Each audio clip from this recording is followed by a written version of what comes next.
What is up, everybody? Happy money, whatever day it ends in, why you're tuning in, and welcome back to another episode of the Win-Win Effect Show presented by WINJECT Studios. I am your host, Chris Ross, and if you're new to us, welcome. Really excited and blessed to have you here for the first time. The outcome of this show is to inspire and help you, our listeners, to manifest anything you want out of life. How I go about achieving this is with my philosophy: one heartbeat, one mission, one outcome, and that only leads to you adopt the proper behaviors that will take you to another level of thinking. For today's episode, we have an opportunity to pick the brain of a board-certified psychiatrist with over 20 years of experience and 50,000 hours of serving clients face-to-face. Dr. Manuel Astruc specializes in burnout, addiction, and mental health for entrepreneurs. What makes him so relatable, he uses his own story of burnout inspired by a better conversation about how to avoid and overcome the damaging effects of burnout. Today, we'll investigate and unpack the short-term and long-term effects of what can happen in your life and in business. If you are someone or you know someone close to you that deals with battling stress and mental exhaustion and they're a high achiever, this episode will be a game changer. Before I kick this up a couple notches and dive right in, text us at 843-396-2104 if you have any questions or any feedback about today's episode. Stand by for a quick message and enjoy today's show. This podcast is part of the WINJECT Studios network, where podcasters come together to focus on community, collaboration, and collective impact. For more information on how to apply to join the network, go to www.winject.com. That's WINJECT.com. If you're ready to make a difference through podcasting, then we're ready to see you there.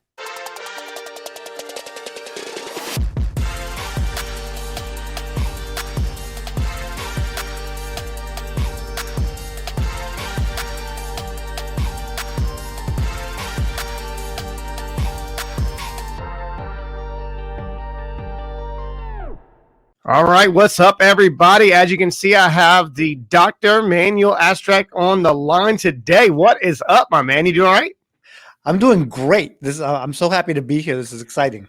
Very excited. I've been looking forward to this. I know that we've moved a couple different times and trying to figure out the best time to be able to serve the audiences and your audience and this audience, and giving you a platform to share some of the things that you've had to overcome in your life, your story, the things that you're doing right now. You've done a lot of things. I mean, have a lot of depth to your story, and there's a lot of pivotal moments in your life that I think that the listeners need to hear, because, I've been on a spiritual journey myself, and I think everyone's on their own journey, but when they realize they're actually on a journey, not just going through life, if that makes sense. But for the most part, I guess we can kind of give a little bit more context on, who you are, what you're about, what you're doing right now, and what you're passionate about.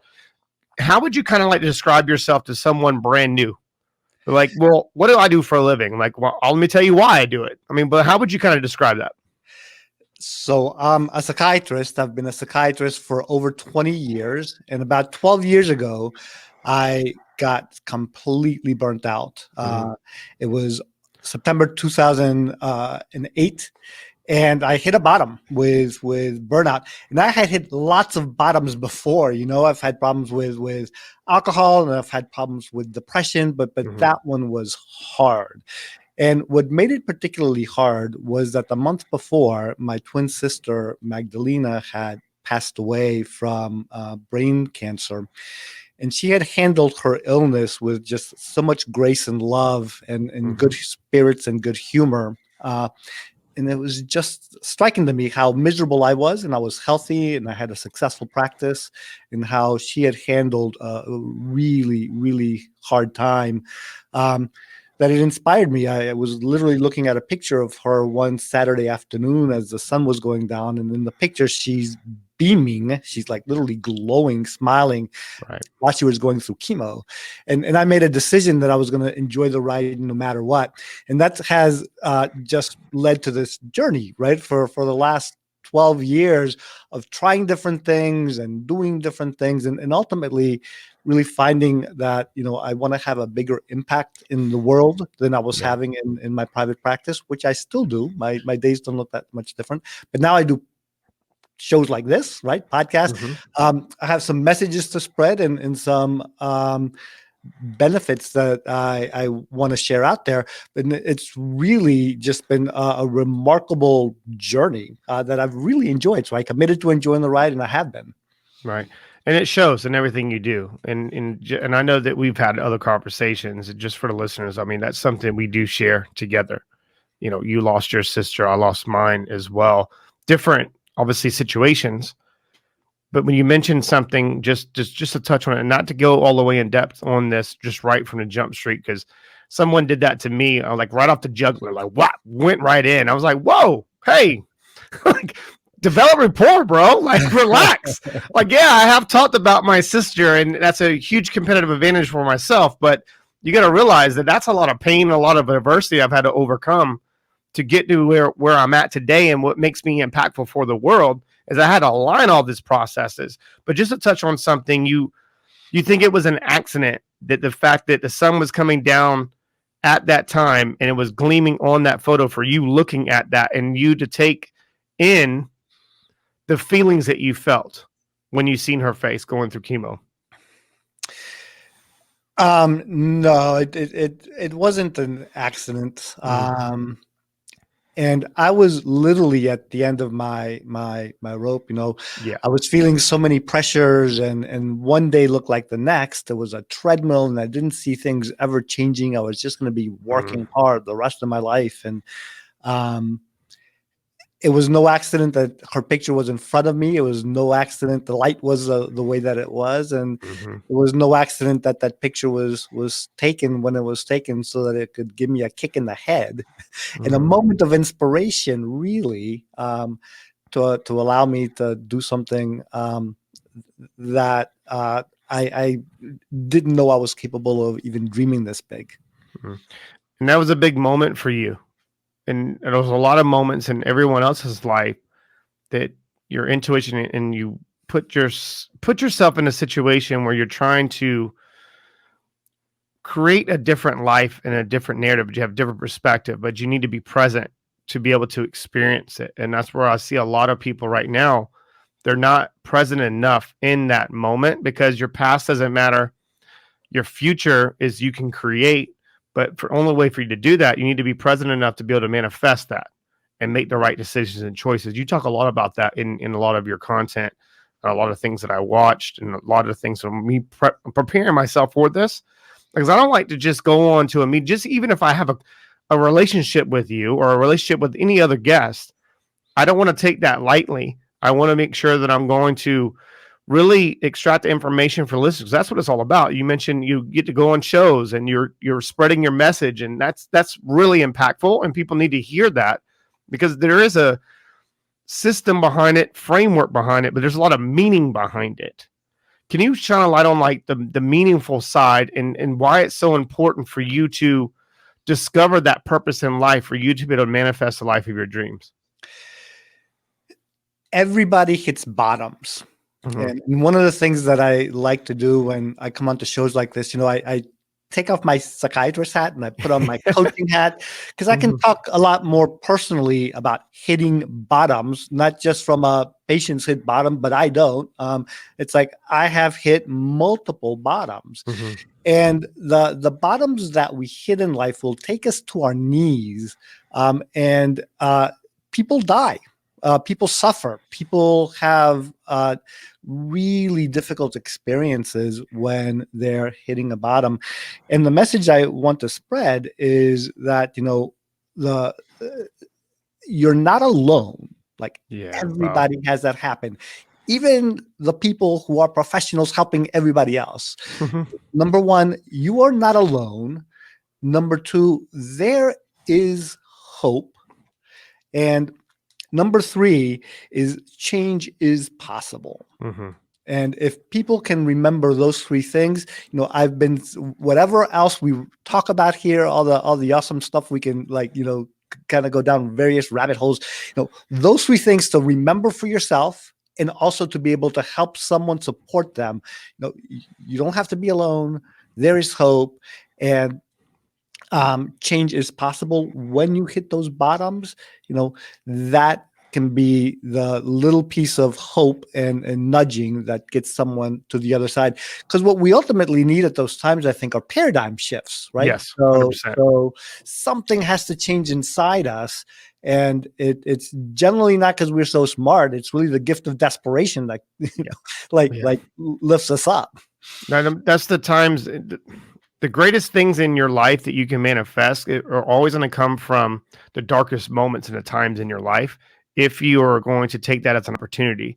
One thing I do love from some of your content, and especially your message, and I share something very similar, and this is where I started, I guess, starting and really embracing adversity and embracing pain as much as I could, because I realized that was a major catalyst to get me out of that moment, because I needed to feel like my back was against the wall to be able to fight out.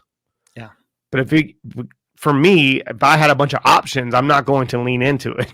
You know what I mean? So I'm like, I had to put my back against the wall. And then one question I think you ask yourself, and a lot of other people do, is like, what is the answer to the question that you've been pondering for years? Like, that's one of the biggest questions that stuck out to me in your content. Can you expand on that and why that's so impactful? Oh, that's such a fun story for me. So 12 years ago, I started down this journey, and I'm a psychiatrist, and I have no knowledge besides, my psychiatry stuff. And I'm good at what I do. But I realized that I had to gain some skill sets, and that's part of the journey. It's part of the enjoyment and the happiness nowadays, is learning and growing, and I'm not a finished product.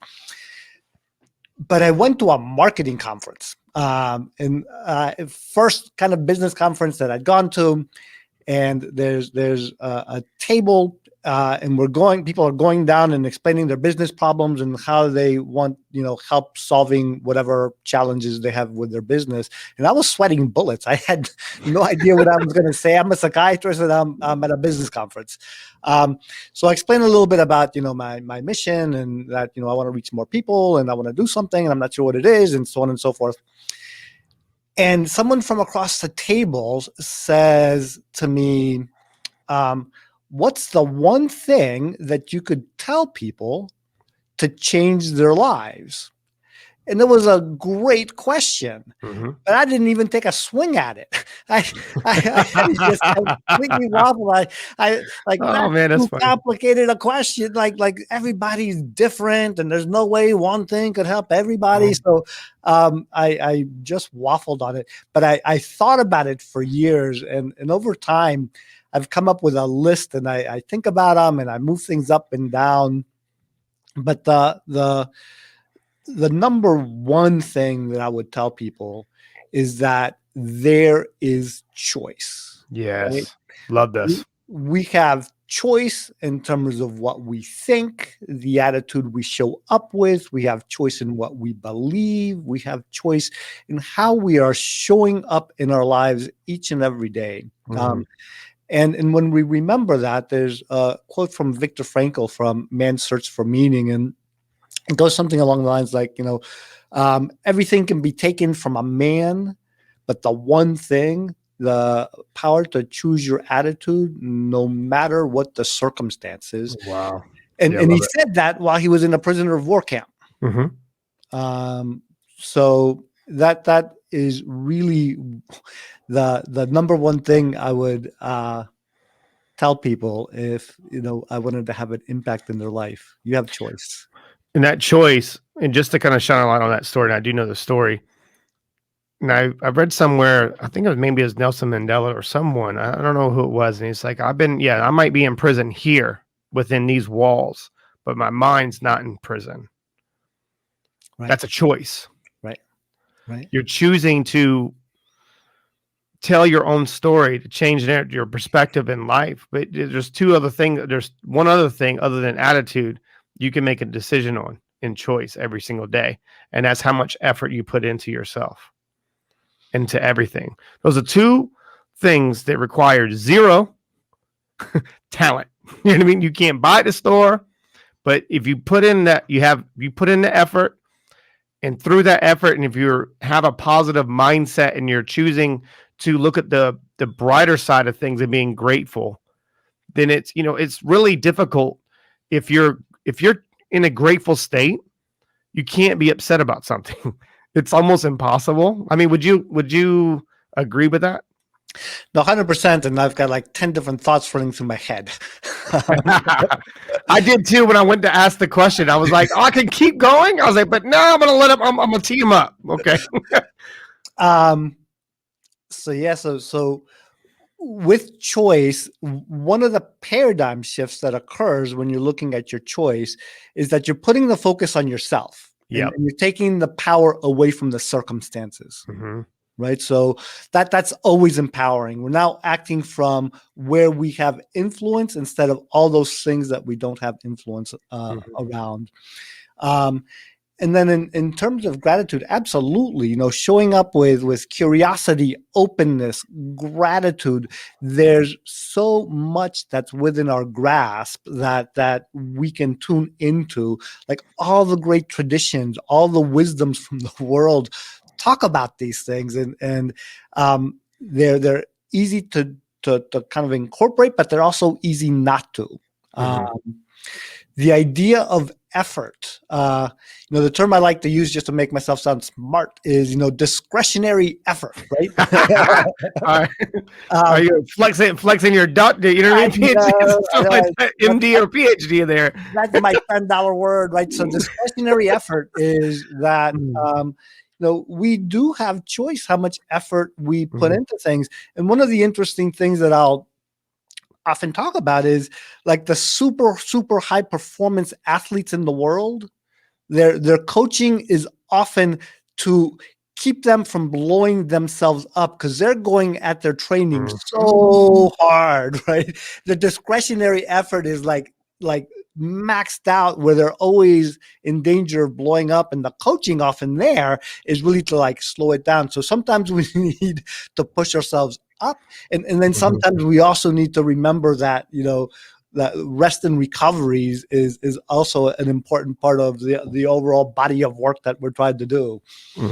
Greeks have a saying is like, know thyself, but that's the whole illusion in life, that no one really truly knows themselves, because every day is a choice and a decision and an opportunity for you to grow. And every day you should be growing. That's where when I read that for the first time, I didn't feel the same way. I didn't resonate with me. I was like, oh, okay, yeah, that's whatever. That's cool. Know thyself. I get it. And I moved on. But then as I went through my journey and started going down that role and that rabbit hole and started discovering more things about myself, I was desperate to make that change. I needed to make that change. And that's one of the questions that I wanted to ask you at some point of this interview. And I think that I don't really hear it a lot in the marketplace, and I don't hear it a lot in podcasts. You know how you have influencers, or you have, I don't know, someone called me an influencer. I was like, no. All I do is I interview guests, and I have a great time on podcasts. Love what I do for a living. But if it helps one person, we share, great. But the question I wanted to ask, and kind of like goes into people out there portraying themselves to be somebody they're not truly. I can see through them, and I know you can because of just what you do for a living. They're like speaking all the things that everyone's talking about, like, know thyself and like lean into adversity and hustle and blah, blah, blah, blah, right? But when they're not eating their own dog food or practicing what they're preaching, and I can see right through the behavioral patterns and see that the cycle's not all the way there and they're not plugged into their energy source. What are some ways for the listeners to take a look at that type of person if they're not living and breathing and, like sharing all their messages and actually living that fulfilled life and believing in abundance? Like, what are some things to look out for? I think that the fact is that we all have intuition. Okay. Yep. And I think that consistency over time, and seeing what someone's life is looking like and how they're approaching things. When people are approaching life with generosity and openness and curiosity, humility, those things tend to be pretty apparent. And our brain can be hijacked by marketing messages very easily. Yes. Right. So the ability to market is been around. One of the things I think about is as soon as humans were capable of imagination. So from the book Sapiens, they talk about the cognitive revolution took place about 70,000 years ago, which is where Homo sapiens started to become an invasive species for the planet, right? We started to just kind of like dominate. But one of the things that they see at that time is a statue that has the body of a man with the head of a wolf. And this is something that doesn't normally occur, right? So this was someone's creativity, someone telling a story, someone imagining something that doesn't exist. But as soon as we were able to do that, we were also able to lie, right? Yeah. So the two things came together. And there's people who are going to take advantage, and there's people who are all about them, right? And they can be very persuasive. And I think it's really, our ability to step back and to think and to wonder and to question, not to the extent that we're jaded, but really to the extent that we're able to get a sense and a grasp of, who people actually are, understanding that there's a whole gamut. Yeah. That's good. That's a good point. Yeah. And I'm going to expand on that point just for the listeners to understand. And you mentioned, and I love that you answered it the way you did with intuition, because that's where I had a kind of a sense where you would go with it, because that's that gut feeling. They say, oh, you listen to your gut, but that's a very calm voice. If you're calm enough, well, I guess present enough to be able to embrace that intuition. And a lot of people, they don't embrace it because they're not going to have a genuine curiosity with the project or the individual or the whatever the message is, to take a step back and taking their emotions out of it. And now you can't be manipulated. I mean, that's perfect the way you said that. Take the emotions out of it, because what happens is we'll get the intuition like, I shouldn't do that. But right. Then our head's like, oh, everybody else is, they're going to have fun. I don't want to miss out. And your intuition is like, mom doesn't want me to do that. It's not what my mother and father, I wouldn't tell them that I did. So our intuition is easy to override with our emotions, like so easy. But when it's like the Jiminy Cricket, right? Yeah. And that's what these guys do. That's what not guys, I mean, girls and guys, right? But I say that in a general form, but that's what they do. They prey on you that way. You're like, hey, listen to your gut. What is your gut telling you to do? Then they'll go, why do you feel that way? And that's the trick. Why do you feel that way? Now you're going back into the emotional side. Yeah. And they go, and that's where scarcity or supply and demand, they'll go, well, buy now. So buy now. I've been in sales this is why I made my bones in entrepreneurship in sales. So what helped me be able to be not just good, but great at that, as in honing in on my craft. And I'm not trying to sound pompous. I was one of the best in the game at doing certain things, but I did it on the ethical side, just because you need to be a lot more aligned to that and I'm an empath. I've learned that about myself. And especially with my older sister that passed away, I learned and developed my emotional intelligence by communicating with her non-verbally. So and that's where a lot of times in my life, I got to where I was going, Doc, and I didn't know who I was, because I wasn't showing up my true authentic self. I was showing up for whoever they wanted me to be. And felt like I was living multiple lives, because there was a lot of different masks that I was putting on. I was doing it in an ethical side, but I would put myself in the person's shoes 100%. And I think, and this is why I wanted to bring it up with you, because I see a lot of doctors or psychiatrists, they take that home with them. If they have a practice, you have very successful practice, but you burn yourself out.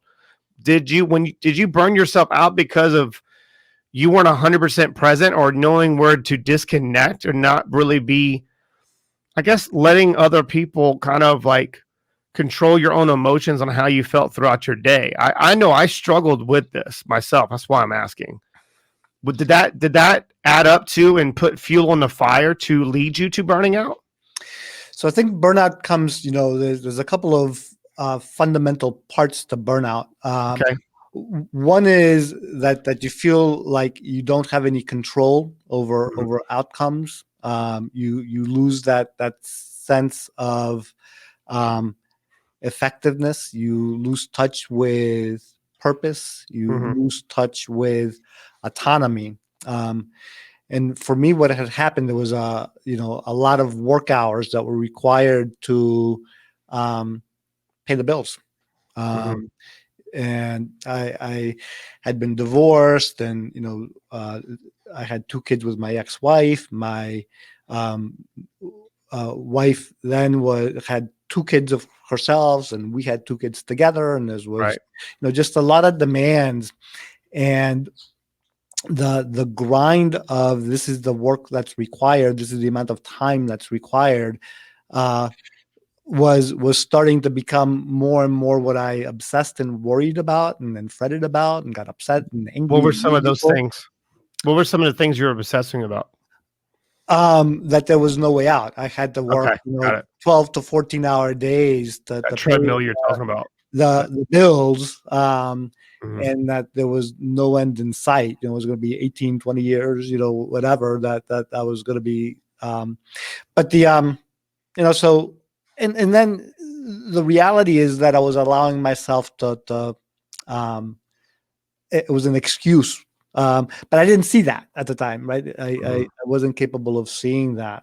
How long did it take you to visualize? Well, how long did it take you to identify that? So, I mean, so we talk about different bottoms that we hit. So when I had problems with alcohol, that was something that I struggled with for years before it became clear there was an alcohol problem.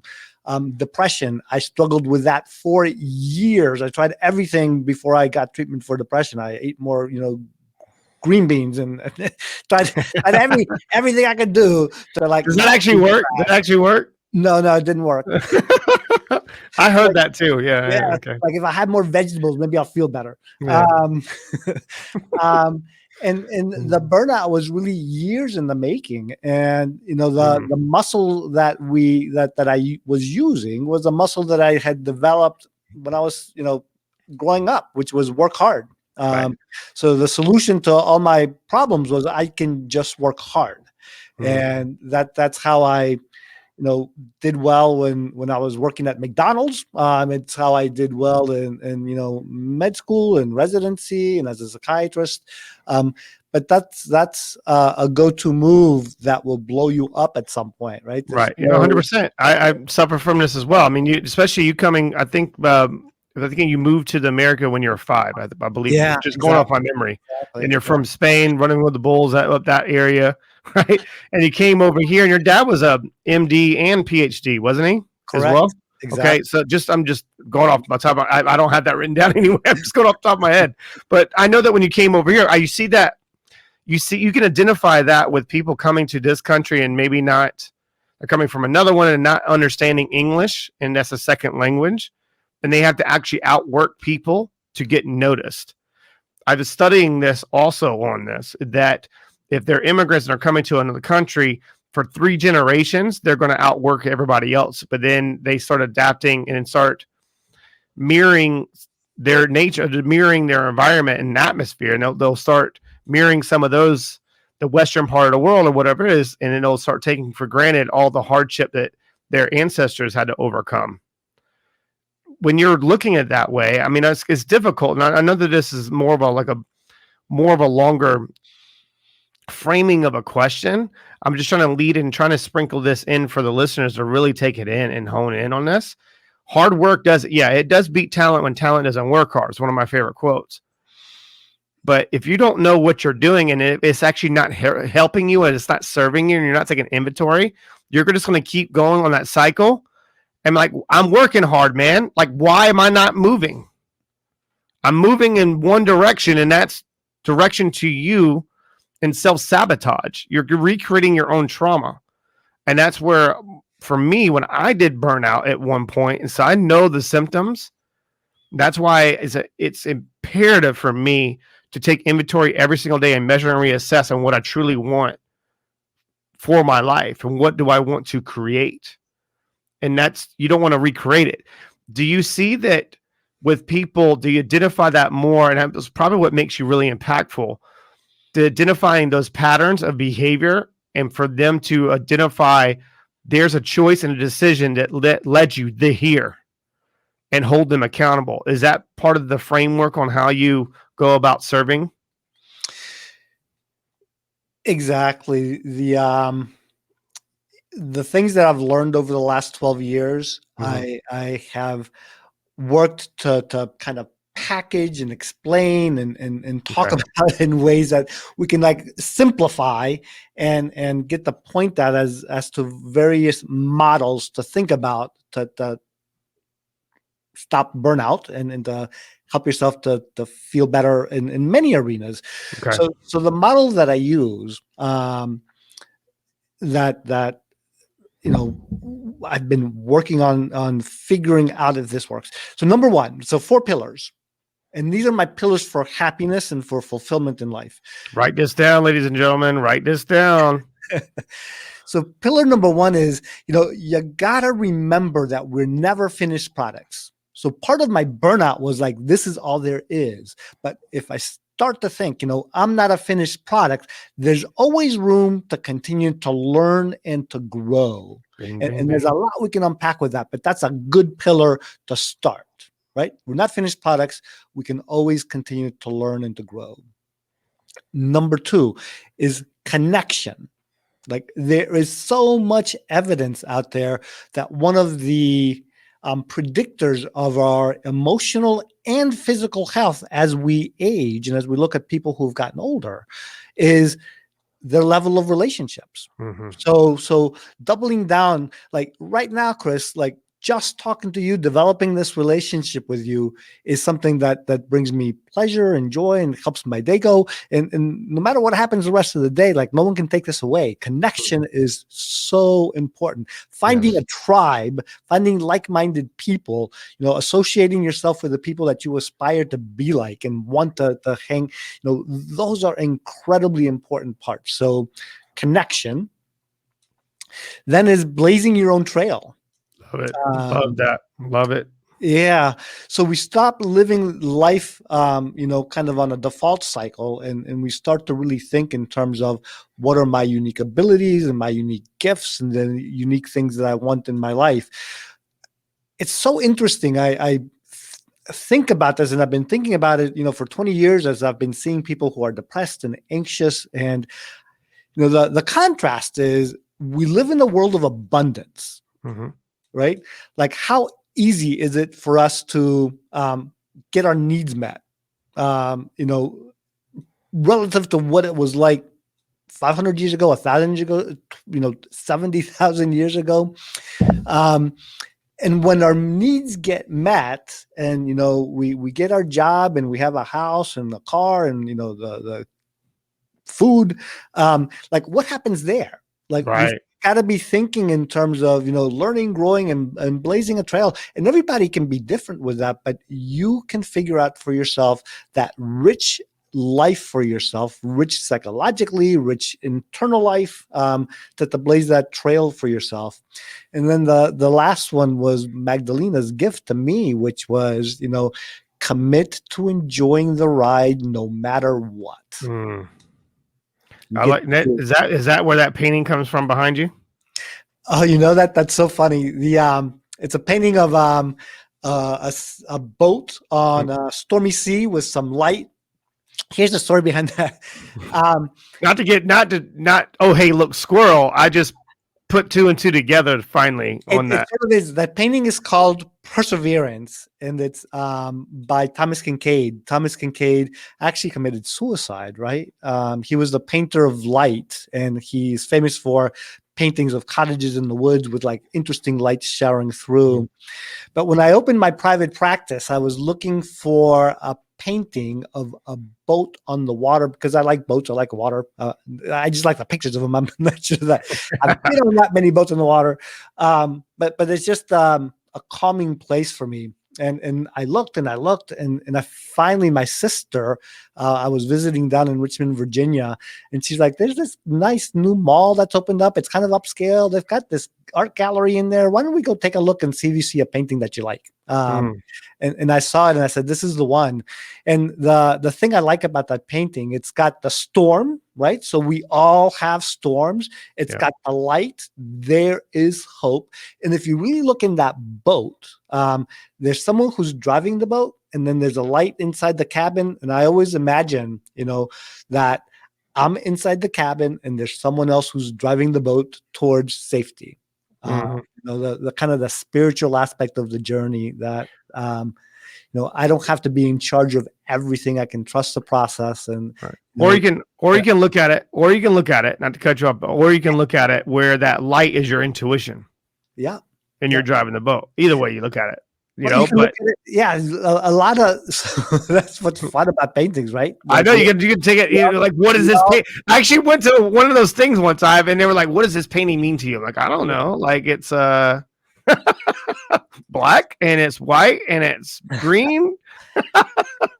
But the intuition, the hope, the trust, and the just kind of the acceptance. Planet Earth, there's going to be storms, right? You are going to have storms. You're going to be brought to your knees, and the resources of remembering paradigm shifts, that's when they come. All right. And I'm going to share this for the listeners, and hopefully they can take something from this piece right here. He just said, you mentioned, I think 3 times now, bring you to your knees. When the universe and your life forced you and put you on your knees at that moment, what was some of your first thoughts? No, I was suicidal. I was going to check out. Yep. And there's been a handful of times in my life when, that's kind of the default. I'll tell you, I haven't talked about this before really. But over the years that I was looking at, my life as a treadmill. So this was years. And I was tired, but I was working hard. That's what I do. And I'm like, something's got to give at some point. My exit strategy for years was, and I can always check out. Like I can always like kill myself if I get like too friggin' tired of all this stuff. And it's kind of humbling for me to think back to those times. And I'll tell you what the gift in that was. So I had so many years of having this background noise, even though I'm the one that's supposed to be helping other people. What transformed when I committed to enjoying the ride was to say, okay, I had all this time when I was wasting just with that thought, that plan that was just really not a good plan. I'm going to give myself a really long runway to undo that damage of, creativity and how I could have approached. So that really allowed me to give myself the grace to say, okay, this may take a while, but it's okay because it took you a while to get into the woods this far. Right. Yeah. So that was good the point of turning around and saying, that's off the table. Then what? I better get creative and start looking at, growing, learning, changing, having an impact, whatever it's going to be. But, that is now off the table. That particular plan was not taking me in a good direction. That's and thank you for sharing that. A lot of people, they would probably, maybe they would shy away from sharing their first thought. I'm like, I'm going to check out. I know for myself, that thought might have been there, but I didn't entertain that thought long. Just because I put, just like everything else I've done in my life, I'm an empath. I put myself in my mom and dad's world for a second of losing another child. And I was like, I would never be able to, I watched them try to overcome that feeling and that, that loss in life. I'm not going to be the one that, you know what I mean? That allows them to suffer more. And I mean, that's a awesome point. The reality is that the thought was there. Whether that would have ever happened, I don't know. But as soon as we get out of our own head, and we start to think about the impact on others, no matter what level of pain and worry that we have, is that without a doubt, suicide leaves trauma for others to have to unpack and work through. It's incredibly painful. You have to have faith also that you still have more to give, not more to do, more to give at some point. So think about, I mean, I want everyone to understand this, and it's an opportunity. Every day is an opportunity. And every time you get hit, you're like hit right in the face, and the universe brings you to your knees, and you have to surrender. Like, you got to surrender, like let go, but don't let go in that way. You let go of what you're harboring and what you're carrying to that situation. Then you look back and look at the decisions and choices that led you to this moment. And this is what pisses me off when I talk to people, that they go, well, this is the reason why this happened. No, that's not the reason why it happened. That's just the cause and effect from all the decisions and choices that you made that put you in this freaking situation. You got to hold yourself accountable, man. You can't just tell me, oh, this is the business and I lost it all, like right here. I was talking to a good friend of mine that, he's lost close to over $100 million, and everyone thinks it happened overnight to him. It didn't happen overnight. It was a lot of decisions and choices that led him to that. It took him years to lose all that money, but then only way for him to be able to gain it back, he had to take inventory and he had to lean into the adversity and be like, all right, here's the decisions and choices and some of the behaviors that led me to this moment. And then you're going to really dig in deep, and that no one can do that for you. You can seek help and advice, but at some point that accountability needs to be there. Wouldn't you agree? No, 100%. And, for me, again, going back to that story, the burnout to some extent was caused, not just by the hard work. So that's part of the story that I tell, but it was because I wasn't thinking ahead. I wasn't thinking bigger. I was thinking, checking out. Right. So that was part of, like you said, the years of accumulation, and the telling yourself the actual truth, like getting honest with yourself and taking that personal inventory of the decisions I've made. And look, we all make dumb decisions. Oh, right? Yeah. Like, oh yeah. And that's just part of being human on planet Earth. And then the challenge is to continue to learn and to grow, and we're not finished products. And for those of all of us, like, I can't imagine that people are listening to the show who don't have a desire to, like, enrich themselves and be better. Yeah, they wouldn't be listening to the show, right? Yeah, so, and I love that you said that in your messages. I mean, what he's talking about is vision. You got to visualize, right? You got to visualize before you can actually do it. You got change, vision, impact. Look at the impact you're going to make. So what is the impact that I want to make, and what is the possible amount of impact that I'm going to make with these decisions and choices that I'm making currently right now from what I'm visualizing? That's the beautiful part about life, is that, yeah, I might start today where I don't want to be, right? Because you don't want to be there because you're striving for more, but I'm going to lean into adversity and go through my day and make sure that I'm growing through my day to end up where I couldn't even imagine that I would end up being. And that's the inspiration part that pulls. Would you agree? Because I heard that in your message, and I swear, man, I really love your content because I resonate with it, because there's a methodical approach to it and a systematic approach, but that system works because that inspiration will drive you and pull you. It's like literally like a magnet on your chest, and it yanks you to it. Like, I don't know where I'm going and I don't know what I'm doing. I just know that I'm aligned. So I'm allowing myself to be pulled by my inspiration and driving me, because I'm obviously have intention and purpose behind what I'm doing. So, like, what does that mean to you in a way that I just kind of described it? And can you explain that kind of crazy to the listeners so they can understand it from your, you being a doctor, and obviously you have a lot of experience in this game. I love that word, inspiration. And to think about it a little bit with you, there's a word, hope, right? And hope has built into it the possibility of failure, right? So if you knew you were going to achieve something, you wouldn't be hoping, right? You would just be knowing that you're going to achieve it. So good point. Hope has the possibility of failure attached to it. Inspiration has possibility, which also has some failure built in, but it's inspiration is possibility with an invincible mindset that you can achieve that. So when you get that feeling of inspiration, and I took that definition from someone's book, I think it's called Dare to Inspire, but it's inspiration is possibility with an invincible belief that you can achieve what you're going after. And that's that feeling in your chest that you say just kind of pulls you forward. So the inspiration for me became one day, I had been listening to Peter Diamandis talking about, exponential stuff. Like, if you keep doubling things, like you very quickly start to get to a part of a curve that's kind of straight up. 100% growth.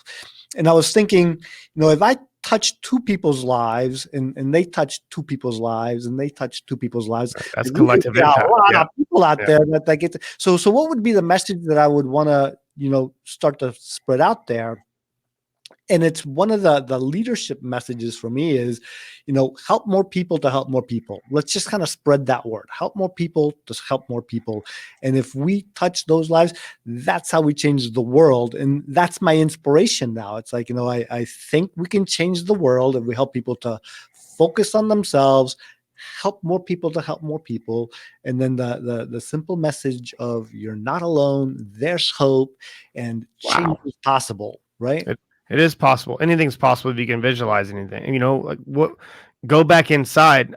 Have you ever thought, I know you have your Facebook group and the things that you do, one-on-one coaching, and also all the things that you're, I guess, beta testing and going through and trying to figure out what you were trying to build completely. And maybe that comes by the level of impact that you're making in certain areas. And okay, how could I bottle it up? And it's a compound effect to that. And I agree with that message, because sometimes when you're making impact, you don't understand the collective impact you're making, and that can catapult your results and change the whole narrative, change the way that you're looking at a situation. And you have your group. Have you ever thought about launching a podcast show? I have. So I've got, in my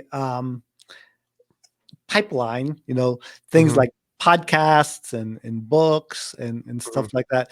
And here's what's interesting. So in my growth, that just kind of help people understand like how people change, and a 12-year runway, right? A 12-year plan to get something together. Right. Sounds like a lot, right? Like, oh my God, like you're a slow learner. No, it's not. But people go through 4 decades of not doing shit. But the fact is that over the 12 years, I've tried a bunch of different things that each got me a new piece of knowledge about myself, what I like, what I don't. It's been learning and growing, and the whole basis of it has been to enjoy the ride, like to have fun. So as I'm getting now into year 12, two business questions that always boggle my mind are like, who's your customer and what problem are you solving for them? How are you helping them? What are you doing? And I often feel like a truck full of water, and it's like I could do so much for any customer. I can like water their lawn, I can wash their windows, I can fill it up, I can too fill accessible. it. But I gotta like niche it down. What I've wanted to work with are entrepreneurs, and it's entrepreneurs because entrepreneurs, I think, by their nature, are hungry to learn and to change. Well, the good ones, at least. At least the successful ones, right? And I think that entrepreneurs have platforms within their company, within their circles of influence. So this is a group that I can work with, and I have a desire to work with. And what's the problem that I can solve for them? I think it's the other side of success. The other side of success is, all that stuff that comes that we don't talk about that goes along with success: burnout, trauma, addiction, mental health issues, right? people, as they get to certain levels, and you're a great example of this, Chris, the level of introspection that you've had to do, and to get bigger at what you do, you've really had to go deeper with what you know about Shed yourself. layers. Yeah, I appreciate you saying that. Yeah, Yeah, because yeah, you have to take a hard look internally in your internal dialogue and put together and puzzle that together and put the puzzle together in your internal dialogue to ensure that you can I guess you would say embrace yourself of the impact you're going to get from the external world. yeah, Because externally, I'm not going to be affected by this. This is just situations, whatever that might be that's going to come and try to penetrate my internal dialogue. I can control that. yeah. People think they can't control. You can't control what you can't control, but I can control this. Yeah. You can't penetrate this because I built those barriers of those boundaries around it. It's like a freaking fortress. Like, good luck. But that goes through trials and tribulations and going through trauma and addiction. And I was addicted to success as much as I was addicted to all the other things in my life. Right. And I was bought into the identity of being successful. I was projecting out into the universe. Everything's good because I was making good amount of money. Living in a really nice house, having that, having from the outside looking in, I had the life that everybody else wanted, but I was freaking miserable. I was miserable. So I wasn't living my life. And how did you get out of that, Chris? So what was your story in terms of yeah, it was I was fortunate that the universe kind of forced me to and brought me to my knees at that moment. You know what I mean? And right. Yeah. So, and I took that opportunity and I didn't blink. I didn't, a lot of people that sit down and I guess you would say maybe it was just the impact of the external world that put me in that situation where I didn't have enough time to think. I had to react and fight back. And fighting back was something different than the way that I've ever fought before. The way that I had to fight back, I couldn't use my mind anymore. I had to use my intuition.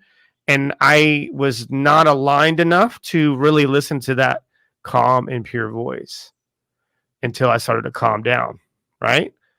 And my back was against the wall, man.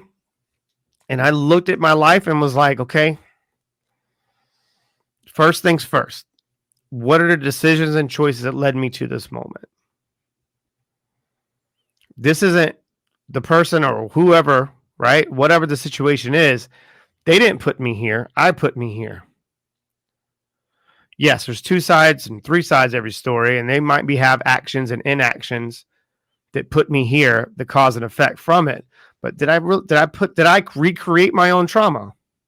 Did I put myself in this situation that allowed and made myself vulnerable enough to allow that to happen to me? And yes.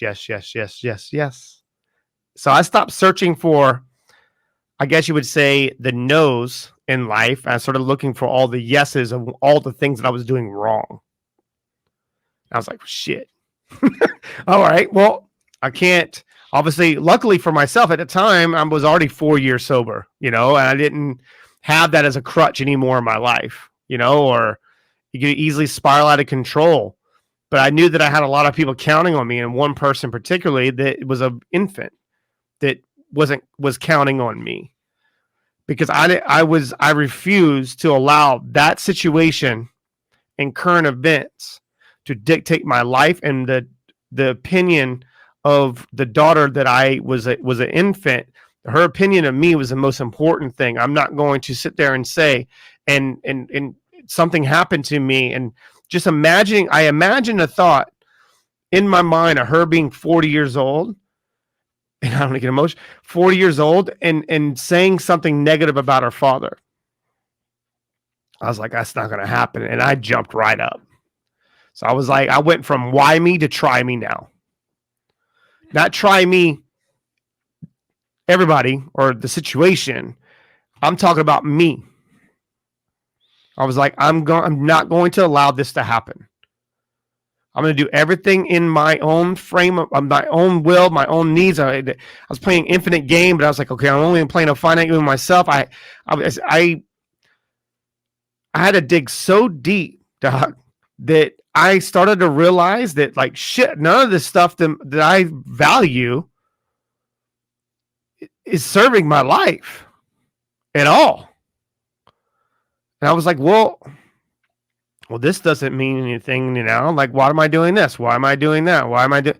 So I stopped really like digging into that why piece, but I went to the try. So I need to try something different.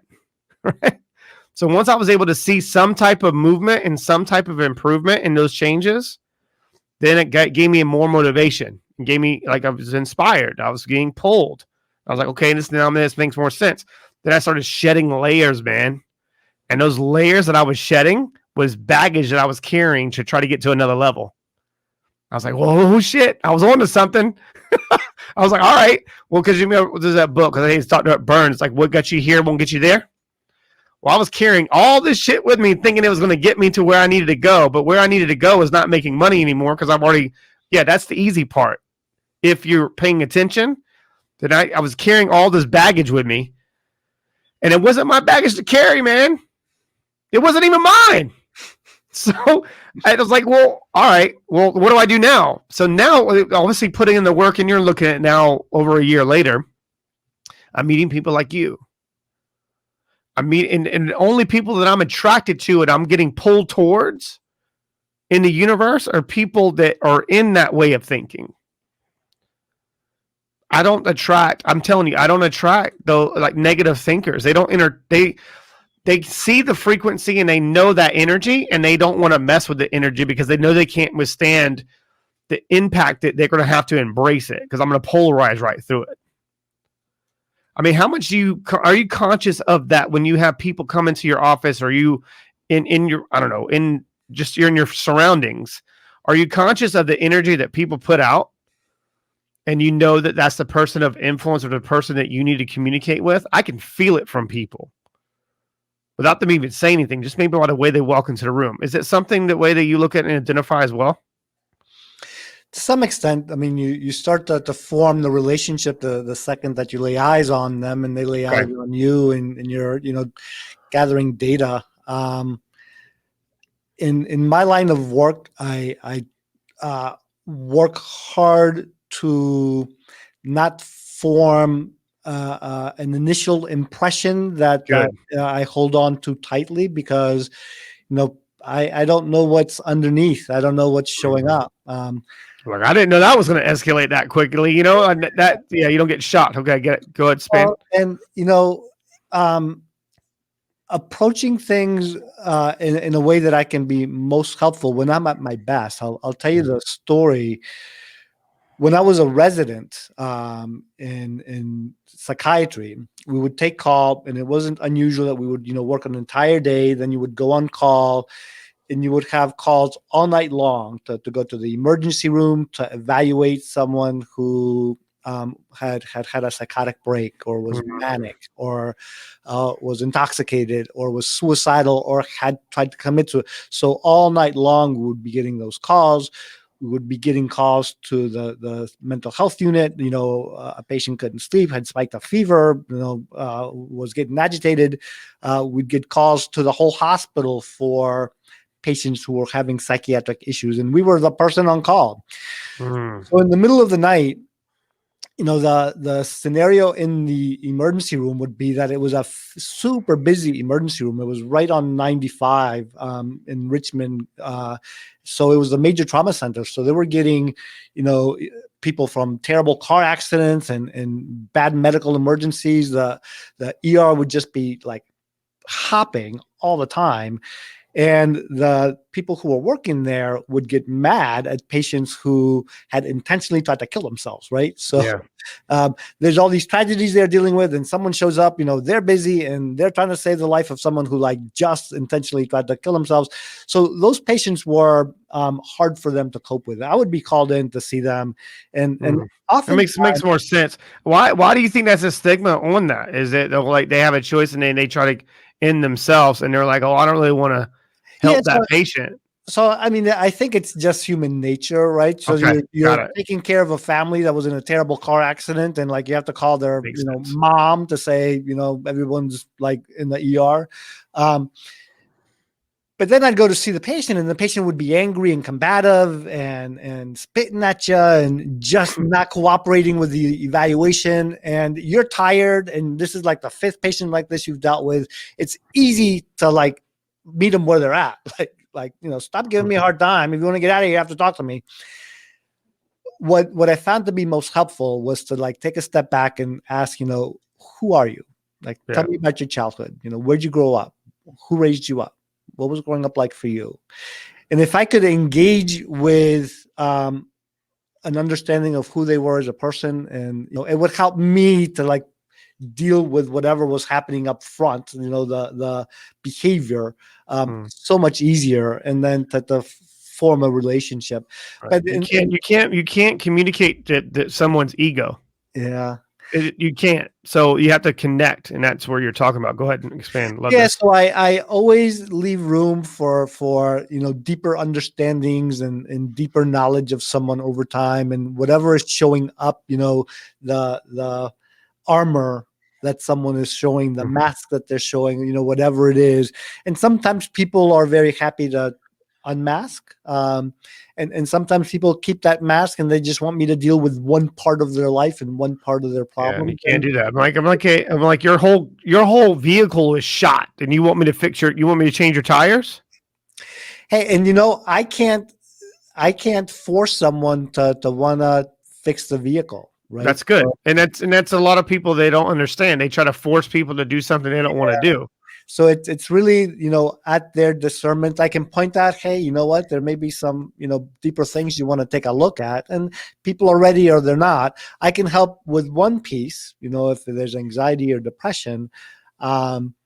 But then there's no judgment. I can shine a flashlight and say, look over here, and what do you see? And what do you think could be, different here? And if people don't want to look, they don't want to look. I can still do my work. But that's the exciting part about, developing a program with people who are coming to me specifically because they want to know your buyer, know your audience. Yeah. Okay. So going on a little bit more, so that makes it so much easier because they want to be there for your help and your services, and they're there specifically for what you do, not what you want to do, what you do very well. So so that's the fun and exciting part, and it's really then also about helping them to be more impactful in their lives, and it's just it's a wonderful thing when we see people make changes, transform, learn, and grow. Like you, right? So the whole energy that we're able to, help with, and it makes a big difference in the long run. That's the exponential. Let's help more people to help more people. I want to touch on one thing. I'm just morally curious, and I wrote it down when you were talking. I think it was about halfway into this.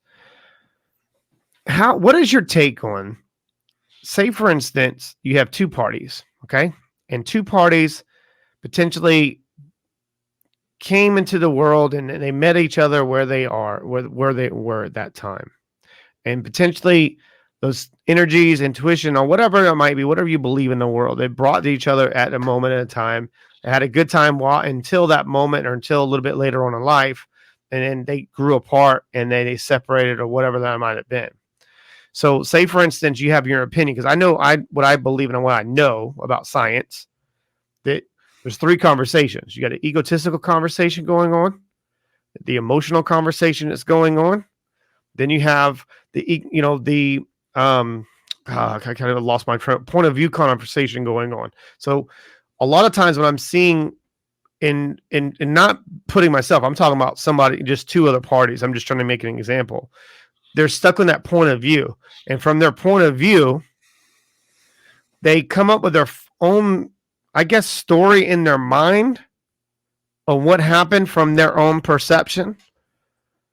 Okay, so here's where this is an area of opportunity I wanted to ask. And I was like, damn, I'm just morally curious. And I know what I feel about it and what I know for sure about science, but it's different for every individual. I always learn something new. That's what I love about science. When, say, some friends, they telling themselves a story so much, they end up believing that it's true, all the way down to the subconscious, have a strong conviction.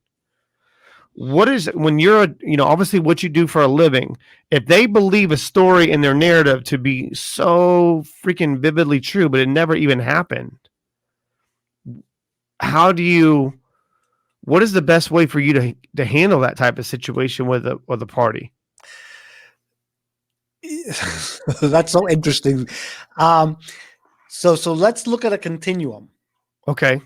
All right. So at one end of the continuum, we have people who have a delusional disorder, right? Yes. They have an illness. And the definition of a delusion is that it's a fixed false belief that no matter how much evidence you show someone, they will not believe it. So all those fallacies, I mean, if they can't see it and visualize it, if they're delusional, you can't give them, because they're sick, right? So they just can't. So that's one end of the continuum that we can't impact. We just have to understand that. Mm-hmm. So what's a kind of a classic delusion? Someone's out to get me. Mm-hmm. And you can tell a story about, I walked down the street and there's a car and they were looking at me a little funny. And then a little further up the street, they sent a message to, this person who was walking by me, who looked at me a little bit funny. And you're like, well, couldn't those just be coincidences? Like, sometimes people are funny and they're like, no, it happens to me all the time, doc. Right. So there's delusions and that's hard because if they're coming to you for help because people are like messing with them, or it can get bad enough that, they'll accost someone on the street, right? Stop looking at me funny. I'm going to punch you in the face and, okay, and they're in the ER or jail or whatever. So that's one level. Like we can't impact that except to understand that as an illness. Okay. At another level is, kind of me lying to myself, right? So,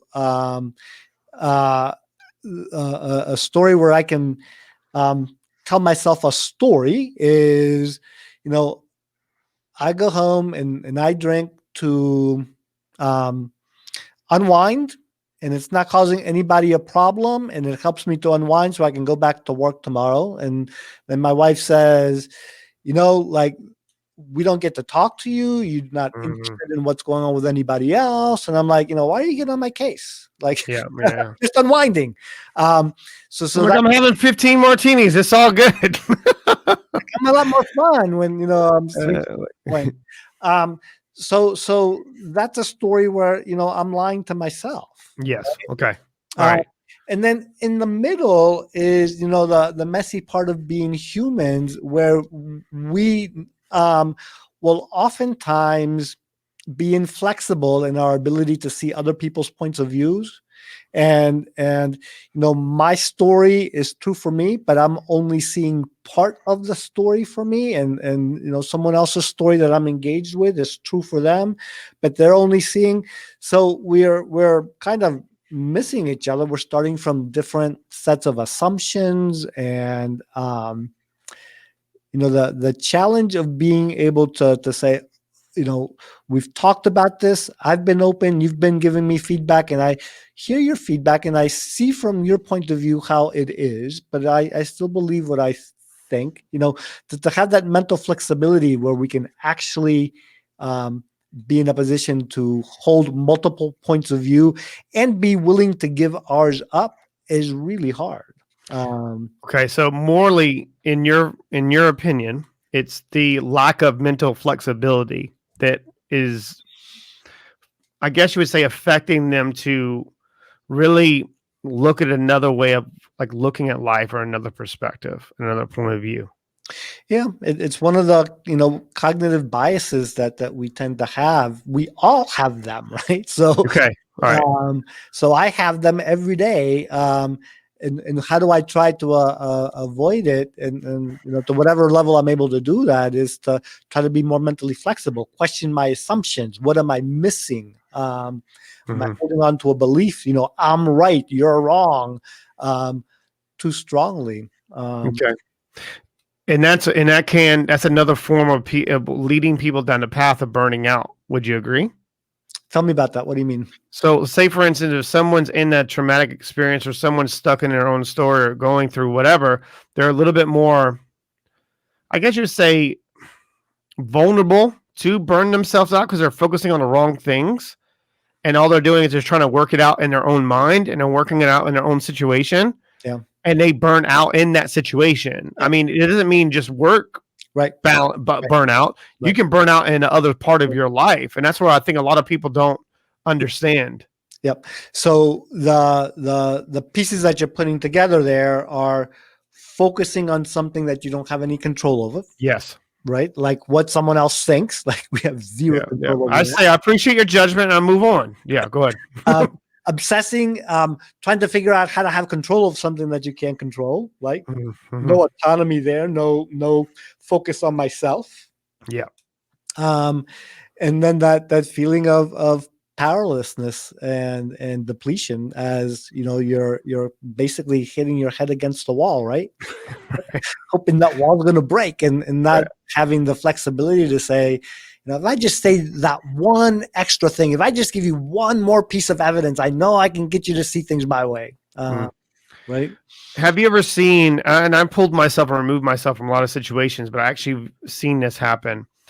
And someone asked my advice on this, because they have empaths. You have, you know, a lot of people, you see a lot of this stuff. It talks about narcissism, different types of levels of this, especially covert ones. You don't really identify it until it's too late, and like, bam, you're there. So, but I think the whole thing that everyone is actually lacking in life, don't worry about any of that type of stuff. If you're aligned on who you are and you say what you're going to do and you do it and you communicate with the purest intentions at heart, you're not going to fail.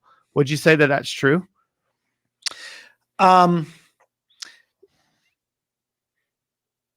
Yeah. I mean, I still think that life can throw us a curveball. Like, yeah, okay. So, but what I'm saying, yeah, I know, I get your point, and I'm glad that you answered that way. But I'm saying, like, that would be the best way. That would be the best way to approach. Yeah.